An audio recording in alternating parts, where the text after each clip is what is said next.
very good points to make. Ooh, that's so exciting. It's a very different style of draft that we're used to seeing. Like, it's so much different than any other map drafting for, just because, again, that power spike level 4 and the wave clear that's so important.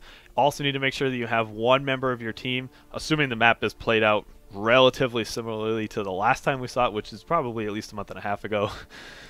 Perhaps, yeah, that might actually be true.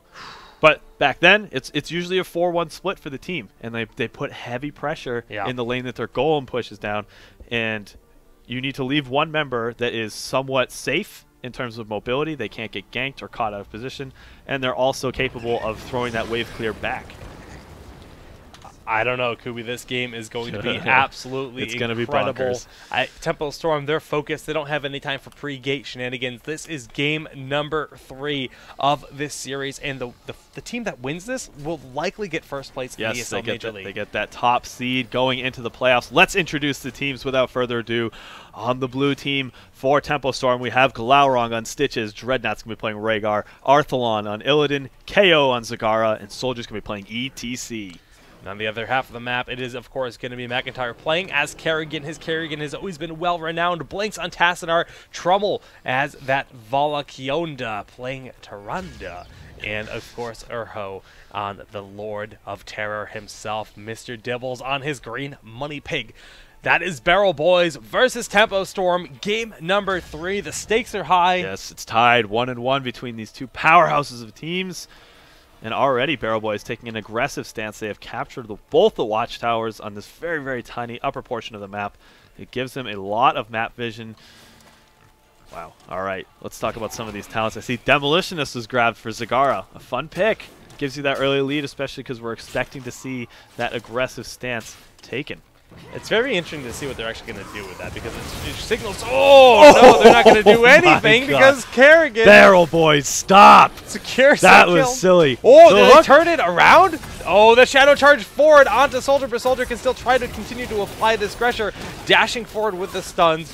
I almost went into a song there, and you know, ETC falls as well, so a quick 2-kill advantage. Okay, BarrelBoys showing the dominance that they have in the early game. That first combo that was thrown down, the stuns were all timed perfectly. Loved it.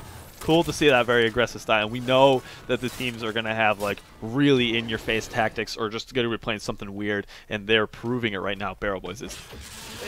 This is the kind of composition that works on different kind of maps. We see this on Mines, and with Tomb of the Spider Queen being around the corner, it's entirely possible there. We don't know a lot about it yet, but the Shadow Charge going forward, not quite catching Dreadnought. The hook comes out, just reaching a minion, and this is going to be a very tense match, every moment of it. Yeah, so we were talking about this potential 4-1 split, and it seems as though BarrelBoys is opting to take that defensive stance, trying to pick up a couple extra kills, and like I mentioned, it's all about that race to level 4, and BarrelBoys have found themselves in quite a bit of a lead. Arthalon is catching himself out of position. One more stun might secure the kill, and no, he actually ends up dodging the Primal Grasp, but the Lunar Flare is going to be enough to pick up the kill on Illidan. A very nice start for them, but Urho is taking a lot of damage. That first healing ward being used. We talked about the lack of healing, but it has not been affecting, because you don't need heals if the enemy team is constantly stunned out. Rhaegar lost his life as well. They chased him there, and this is a massive opportunity for them to go and clear the mines. And remember, we talked about their potential to clear waves? Yeah, they have it. They have it. Man, BarrelBoys look so fluid this early game. They have it mapped out. All the stuns, the combos are all there, and they look so polished and practiced. I loved seeing this kind of play. We see Tempo Storm has come into the top portion. They're going to get a few camps, but BarrelBoys definitely looking at the advantage. The two middle camps here have the most mines, and Arthalon is taking so much. Kionda moving forward, connecting with the Lunar Flare, and that is another kill. Wow. 5-0, but during that chase, they allowed Tempo Storm to pick up more seeds than I expected. I was about to get critical of his positioning, but you're absolutely right about that. It's very possible that that was just a complete bait to just buy Tempo Storm a little bit more time to try and get a somewhat even golem. Even if they were to not get a single more skull, which they probably won't, 38 to 62, that's very manageable. 38-62, 68-32. They're the same thing. And the I swapped the sides. Excuse me. Okay, all right. Still, I gotta call you out on that. No, of course, that's what we do. That's what we do here. But Glaurung, Arthalon, KO, they are gonna grab the Bruisers safely, and they can try to get an offensive pick. Actually, no, they can't do that. They cannot get offensive giants. It's way too risky. But looking at the levels, they're doing a decent job keeping up. By leaving the mines earlier, they were able to start to get that soak in those lanes. They've got the Bruisers that will pressure the top lane, that will be handled relatively quickly. And do we see aggression on the giant camps? Because it looks to be the case. Yeah, we have seen that in the past, and that has been a very There's still time, established. Teams will wait. Teams will wait to cap the giants. It's very true. They're going to wait. Yeah, see, they finish the giants, and they wait. Previously, it has been done with a stealth hero, no Zeratul or Nova in this game, so the potential for that is a bit less. BarrelBoys looks as though they want to apply the pressure, and they've certainly earned it. They have the 68 skull advantage. Let's see how Tempo Storm decides to defend this. So the giant camps do get picked up just as the golem does pass that marker. This is to put them in the absolute optimal position in terms of safety while they siege up onto that golem. They will arrive just a few moments after. And look at this, Arthalon opting to push forward. They want to catch up in levels. And Tempo Storm needs to be very careful in this top lane. Kerrigan with the Primal Grass pulling those makes a lot of giants in sense to eliminate them. Such good utility. And the Shadow Charge forward onto KO. The Hunter's Mark comes out, and he's going to get slain. They're making this look easy versus Tempo Storm of all teams. This golem is going to get a huge amount of utility. And look at this bottom fort. It has barely taken any damage. Yeah, they're trying, but it's just we talked about how important taking that first set of team fights is, you know, going into the first set of mines, and this is why. Look at how much of a momentum shift, or not even a shift, just how much momentum BarrelBoys has built up to this point. Their golem is just below half HP. This is going to put a sizable dent into my goodness. the keep. He's just going to keep slapping away. The Slapmaster 2015 moving forward. He's a and champ. He has found his target. His target happens to be a house, but that's what the Slapmaster does. He smacks houses, even if it has birds on top. There's also a mule available for BarrelBoys. Oh, no. They weren't able to keep that final tower alive. Still, they got the fort. Everything about their composition is tuned perfectly for this map. And now they're applying pressure to this bottom fort? Oh, Kubi. Okay, what does Tempo Storm need to do to find themselves back in this game? They are down levels. I think that's the first step they need to do is safely soak until they can get those heroics. And that's exactly what they're doing. What heroics are we going to see that will have an impact in those fights? They need the Maw Dance. They need it. They need it bad. It can bring them back into this game, but for BarrelBoys to actually fall into a massive Maw, A, is unlikely. B, it's such a one-trick pony. And look at this, Apocalypse potentially deny that from happening. Yeah, and summon Ultralisk. Oh, no. Talk about push power. If they want to go to a base race, and you summon that Ultralisk, he just rips through buildings, and what are they doing? They're backdooring. They can. The Hearth is happening. It's not going to be a complete. They're just looking to get this keep, and McIntyre ends up getting hooked. But he uses that. Yeah, he is able to throw it down onto the roof. Or the totem. Nice positioning by ETC, but Diablo flips him out, and the essential healing is just off rail. That's game. That's the Maw, though. Hold it. What's the? Are they going to be able to hold them off long enough? They're not going to turn this team fight around by any means. But the Maw stalls the game out. It does. It's Arthalon. Not if Arthalon gets caught, though. This is okay. That may change things. Taking this keep is very, very important, and it'll set them up very nicely going into the mines for the second go-around, which should be spawning somewhat soon. Yeah, nice Lunar Flare to stall them out. Like you mentioned, the mines are coming. Killing Urho now is nice, but he does have those 100 skulls, so it doesn't really matter. He's going to be back alive just like that, cackling away like a Lord of Terror would. We see that Follow is able to hearth out in the bush, and KO is going to get hooked on in, or Kyonda, excuse me. The stun, actually, from McIntyre, well placed, hitting 3 members of Tempo Storm, should keep Kyondo alive. Yes, and he is going to have time to hearth. Still, a positional advantage now has been found for Tempo Storms, and they should be able to get a sizable amount of skulls. Not taking a lead immediately, but having these auxiliary camps and then taking themselves even a somewhat favorable fight will get them a massive golem moving forward. I mean, Glowering has to be careful here. They do have the 50 skulls already. So like you mentioned, really, really nicely done by them going into the mine, splitting up, and getting as many as possible. The dash forward and the dance will connect with 2. Rain of Vengeance to stall that out and help pace. This time will end up connecting, and at that point they have to turn around. Glowering is so very low, but Tempo Storm can bully them out. This is true, but even they have to be so careful. Any time spent taking this golem boss, it could be time that is spent backdooring. They have to be very, very careful about their positioning, paying attention to where BarrelBoys are on the map. Doesn't look like it's going to be the case. They're actually going to try and contest this golem boss. Yeah, and Dread will be caught. Oh no, he doesn't get hit by the Lunar Flare that time. The boss stopped, not connecting with anyone, but look how low Glowering is. He has the hook. Arthalon doing the damage, but falling in the process. A trade going out. Soldier ends up finding himself on the wrong side of BarrelBoys to CCs, and this is going to pick up quite a few skulls for BarrelBoys, not quite evening it out. Tempo Storm still finds himself with a 61 to 38 advantage. There's still that one skull missing. How intentional this is, I imagine it is in BarrelBoys' best interest to pick this up as soon as possible, and yes, we can see that Blinks is moving over to capture that. That's actually really nice because this gives Tempo Storm time to push this lane out. They can remove these catapults that are an immediate threat, that are annoying, and they can just wait and posture to defend this boss, because even though it's only a 39 skull boss, they must destroy it before it gets through the keep shields, or the core shields. What's the play from BarrelBoys? Do they just get immediately aggressive? Do they take these bruiser camps?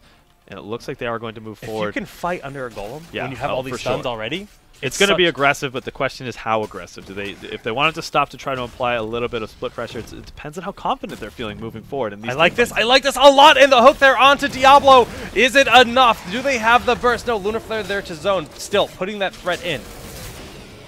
Right, there is no APOC available. There's quite a few heroics that are still on cooldown for BarrelBoys. They have to be careful which initiations they choose. An Arrow might find himself a little bit zoned out. Oh my goodness, the dance! No!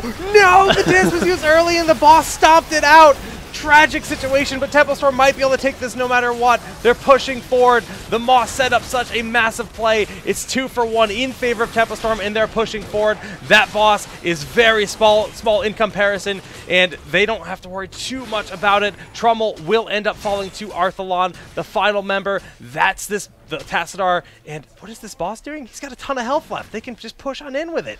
Wow, there's a time to chase, and it is now for sure. They need to continue picking up these kills to try and chain together any amount of momentum they can to get to catch up back in this game. But you're right, you mentioned how much health this boss has. If they try to like muster up and rally here, they can try to take this keep out before some of these members of BarrelBoys get back. But remember, it is still early in the game. The death timers are fairly low. Only 10 seconds before the entirety of BarrelBoys are back up. It looks as though they will just try to apply some pressure. It's down to half health. They might be able to pull this off. Yeah, they should be able to get this keep. The shielding Tassadar will help quite a bit, but they do have all 5 members here at this point. Stitch is now just arriving. He's going to look for that hook. Tassadar is the one in the front, so that's not really what he wants to go for. He wants that Tyrande, he wants that Kerrigan, but they are well aware that's what they're looking for. The boss will fall, but they need to take this out. This is big. There's a mule. They cannot let this live. Oh no, that Putrid Bile nicely placed by Glowering, and there's the Metamorphosis going in. It looks like Trummel is the primary target, but with the Hunter's Mark, Arthalon is double thinking it. Oh my gosh, okay, and then APOC is thrown down for BarrelBoys. Is it going to be enough to secure the Ancestral Healing is good onto Soldier, and he is able to stay alive. McIntyre diving forward is going to get the poison damage on Glowering. That is enough, and Venom being able to pick up the kill. We're down to a 4v4 between both teams. This is a big team fight. If Tempo Storm is able to clean this up, they will be able to win the game. And it looks as though they are going to back up. Trummel still low. KO very low, out of mana. All these teams have so few resources left to pick these fights. The best part about this is, moving forward, the next fight for the mines, both teams are going to be at level 16, and whoever takes the big advantage there wins the game. Pretty much. And there's so many small, little things that could have changed so much there. The Vala vaulted the second Earthgrass Totem hitter, so she got the animation, and then the slow continued after passing through. Yep. If that was any later, Vala probably would have died. It's just so many minute things that could have changed in those battles, and I'm absolutely loving this game on mine. So aggressive. Yes, very exciting. Blood for blood pickups on BarrelBoys are going to be a big deal. There is 2 warriors available for them to leech that huge amount of HP pool off of Second Strike and Shrink Ray. That's very interesting. That's just for a lot of damage output. But he doesn't remember he picked up Mule. It doesn't have the crit availability on his Psystorm. Also the imposing presence on Diablo. Availability. That is probably my favorite misspeak. Availability. Availability. I love Availability. it. Now, Pierce is also another thing to look at here because we have the Pierce and we have the Ranger picked up. That increases a lot of damage potential. In BarrelBoys, they were looking for a potential collapse, but they have since dispersed, and now Tempo Storm is entering the mines. Diablo is the one in the back. They've stalled him out a little while, and they can turn around on him. Look at this split from BarrelBoys. They want to collect. Tempo Storm getting aggressive. I like it. I think they have to. They know that Diablo is in the back, and they're moving on forward. Again, got to look for those incredibly clutch Maws. The Ultralisk is quite low in HP, and the Metamorphosis goes in. Where's the APOC? There it is! That's the Maw. APOC was used, and so was the Rain of Vengeance, so where's the dance? There it is! No, not quite. Wow, look at this. A convincing team fight for Tempo Storm. If they manage to clean this up as a 5 is almost an ace. Is Trumbull going to be able to get out? Still, that's a massive amount. They can pick up 100 Skull Golem and get themselves a win here. This dance back and forth, they're juking me, they're juking each other. It's strictly a stall tactic, but I think the teams know at this point defending a 100 Skull Golem that is pressing down onto the core is all but a sealed deal. Wow, what a fight, what a game, what a series! I'm actually kind of speechless because Tempo Storm made the right decision. I mean, look at the kills. It was 9 to 15 going into the mines, and now we're looking at it 14 to 15. They managed to pick up all 5 kills, losing 0 members in a very convincing fashion. Incredibly strong start out of BarrelBoys, just dominating the early game, but they brought it back. Level 16 proved to be, I mean, even 13 proved to be their time to turn it around. What is going to? Is there any chance for BarrelBoys? They have to backdoor. Yeah, that's their only option. I think Tempo Storm is very well aware of this. Oh my goodness, this could be the signal of a turnaround. Glaurung will lose his life, and this puts Tempo Storm on the back foot. But BarrelBoys has to go. They have to go now. It's a stall tactic. They have to stall as long as possible. Maw's cooldown, it will be available. They do have that Putrid Bile to try to slow them down, but Dreadnought getting caught out. This is awful. Uses the Ancestral Healing somewhat early. The stuns are going to be there. The Envenoms. Is it going to be enough? The Hunter's Mark. It's going to be able to pick up a kill. The Maw just used strictly, as you said, to stall. But is it going to be able to get there in time? Yes, the 100 Skull Golem will kill the core, but can they do it fast enough? I don't think so. Losing those 2 heroes is proving to be tragic. Wow. Only Soldier and KO remain, and Soldier is falling very quickly. The shields have just now dissipated, and KO This is going to be so close. I cannot believe it's BarrelBoys has done it, I think. The health of the core is so close. 49, 50%. Down to 30% for, oh my gosh. Just, oh my god! BarrelBoys does it! What? I counted them completely out at that point. I can't believe it. Glaurung moves too far forward, and I don't blame them. Honestly, you're looking at the situation like, how can we lose at this point? All they had to do was stall, and BarrelBoys played it so perfectly. Every single stun they threw down, they just piece by piece, they picked up targets and just eliminated them immediately. The Hunter's Marks, the Envenom, everything was chained together flawlessly. Wow, just wow. I think everyone watching the stream just immediately assumed Tempo Storm has this game in the bag. What a comeback. I mean, the idea was to stall them out. And the speed at which